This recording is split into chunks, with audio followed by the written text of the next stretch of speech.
تقتیم گپ میزد من با توی خر میخرم گوشش کجلم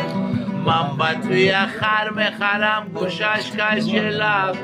تو با وای سوار میشوی میره جزیره تو با وای سوار میشوی میره جزیره او خر نبود بالا بود عاشق دخترو بود هرچی گفتی نگفتیش یه خری به پرو بود او خر نبود بالا بود عاشق دخترو بود هرچی گفتی نگفتیش یه خری به پرو بود من با توی خر میخرم دومش کجلم من با توی خر میخرم دومش کجلم تو با وای سوار میشوی میره جزیره تو با وای سوار میشوی میره جزیره او خری گوش در روز بود خوراکی و